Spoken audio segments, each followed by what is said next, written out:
very serious. And it says in the Bible that is the mark of the beast, and that is the sign of worshiping the devil. So over my dead body would I ever get a chip in my body. My body belongs to Jesus Christ, to God alone, and no one will ever put anything in me. I will not worship the devil. I will not be conformed to this world. That will not happen, and people should stand up, because I am not, being covered up by FEMA right now. I am a disciple of Jesus, and I will speak out to Christians, and I will let people know this is not right. Well, we may have to put you in the Homeland Security MIAC report. What do you guys think about all these reports saying gun owners, Christians, conservatives, people that won't accept the New World Order are terrorists, and Homeland Security was really set up for us, not for Al-Qaeda?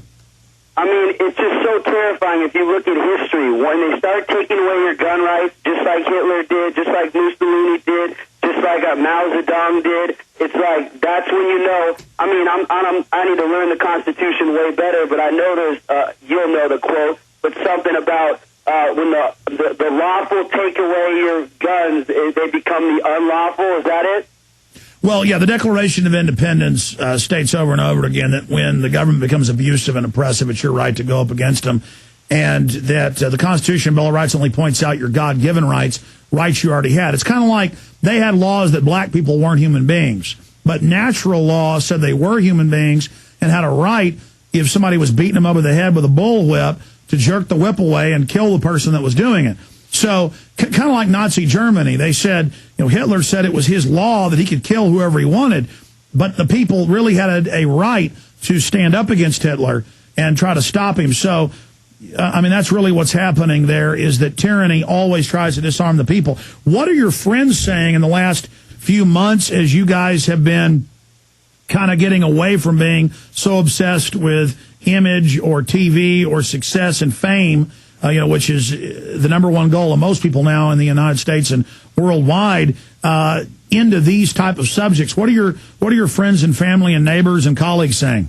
I mean, they're all, because media has been so good at labeling, anybody with facts and trying to, take away from the status quo as conspiracy theorists. So at first they're like, their instinct makes them just, the truth feels crazy. But the reality is you give them an Obama deception DVD and you say, how about we have this conversation after you watch this DVD? Next thing you know, I got my friends, Twittering INFOWARS, and that's just so powerful. It's just, you have to be presented with the facts, and nobody ever is. And that's why I feel so privileged that God did give us the opportunity to have so many people be aware of us, whether they like us or not. They're forced to hear our voice, and my voice is now going to be aware of the INFOWARS that are attacking your mind. And it's just so sick, because I mean, once you really put us on to fluoride, like my dad, who's a dentist, has been telling me my whole life, do not use toothpaste with fluoride. And, you don't listen to your dad, especially when he's your dentist. You're just like, I want to use my bleaching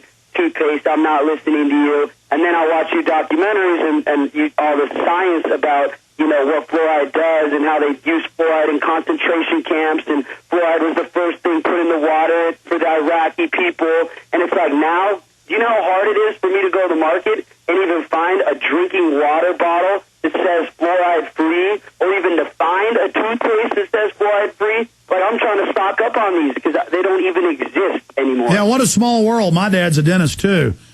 Wow. Well, small world. Now, guys, Heidi, we're about to go to break, but what has it been like for you talking to friends and family and neighbors now that you're kind of shifting your view? They take me very seriously because I've always been a very serious Christian. And most Christians understand what's going on. They understand they're being persecuted. They understand this is the end of the world. They understand the new world order, the one world currency is all in Revelations in the Bible. So they're taking me very seriously, and they know when I mean something that it's a message, and I'm not just full of things, and I tell the truth. And, Jesus says to hate evil and to cling what is good, So also we're being in that, and, I mean, it's just a very scary thing. And birth control, I'm glad you said that, because I had a whole realization about that the other day, and I got... Well, stay there, Heidi. Heidi Montag and her husband, Spencer Pratt, both on the line with us right now. Stay there. Quick break. We'll come right back to you This is GCN. The good old folks at New Silver Solution. And the website is supernaturalsilver.com. Supernaturalsilver.com. This is something that kills bacteria, viruses, you name it, well documented. They've got it down to a super small nano-sized particle. Supernaturalsilver.com. Check them out at INFOWARS.com. Spencer Pratt and his wife, Heidi Montag. Pratt, join us. Short segment, long segment coming up. After this one, and I'll get into a bunch of other questions. Maybe we can take a few calls. Heidi, you were trying to tell a story before we hit that break. I was just saying about birth control because I got very scared about it the other day, and I felt like God was telling me that this was something just created by the government that is really bad for my body, and I was just getting sick. And I researched it, and one of the founding people who invented birth control said it was the worst thing that they've ever done. They wish they never created it. How it morally corrupted society is just sickening to him. How it devalues women, how it causes depression, how it can cause cancer, how it sterilizes your body and what it does to your body, how most women are suicidal sometimes on it. And in fact, in order to even stabilize the population right now, each woman would have to have 3 children. That the population is decreasing so much that population control is just a myth. That's right, because the eugenicists want to kill the West because they see that as their competition. Then they're going to kill the third world.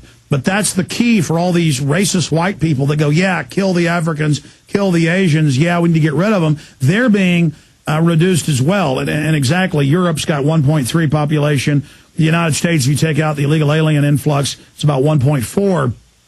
So that's a really, so you guys really do know your stuff on this. You've really, I guess, had a crash course in all of this, or were you already aware of a lot of these issues before you saw my films? No, your film definitely put us in a crash course schooling system. We needed to really learn our facts, and it inspired us to a whole new level. And we love our guns. We go shooting all the time. We love our guns. My dad loves his guns, and they're for your protection. They're not taking it out of the hands of bad guys. They're the ones who can still get the guns.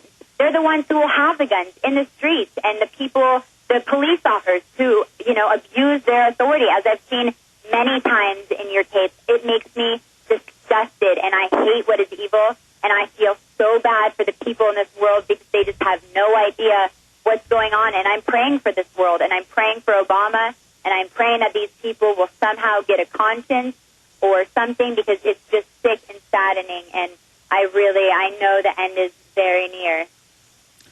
Well, certainly the end of the civilization as we know it, because of technological developments and all the other lines that are projecting right now to this mega crossroads, this key time that society is entering right now, specifically with the girl that plays Hannah Montana, this Cyrus girl who is such a megastar around the world. One of you guys was texting her from the exchange I saw and we posted at prisonplanet.com, and she said, what is InfoWars? And just from that, we got thousands of Twitters and emails and more pouring in today from new listeners and young people trying to find out what's going on and, trying to discover what's happening. I mean, that is so valuable to see that going on. I hope that you guys and others can reach out to Miss Cyrus and explain to her she's being used by the globalists who want to restrict free speech with this cyberbullying act that states, and I'm going to read it after the break, word for word, that if you hurt someone's feelings, the government's going to come charge you with a felony and put you in prison, the end of the First Amendment. I mean, obviously, bullying isn't a nice thing, but having the feds come arrest people for their speech, I don't think she wants to be known as the person that helped kill America. No, and I know Miley, and she's a great girl, and I was Twittering her about it because I want everyone to be aware about it. And she had no idea, and it's very hard to find out about you because they try to keep InfoWars and Alex Jones, everything very hidden and secretive because they know that's the weapon used against them is truth, and truth hurts, and that's what they're trying to hide from everyone. And, we just want to make everyone aware of what's going on before it's too late. And I saw what you were saying about the Bully Act, and that is just robbing everyone of freedom of speech. That's saying if I put up a Bible verse on my Twitter, then I can be hurting people's feelings and be persecuted for it. And that's not America, and it's so sad that it's gotten this far. Well, I want to be clear. We're not saying that Miley Cyrus is bad, and I said that day one. I said she was being used. No, of course. Yeah, I'm agreeing with you. She hasn't known. None of us know. It's very hard to find out. So the fact that she showed interest in this really made a big difference to so many little girls and to so many people. That is just, it was such a blessing. Have you gotten any feedback from her about the cyberbullying now? I haven't, but I'm definitely going to talk to her about it. I want to talk to her in person about it, too.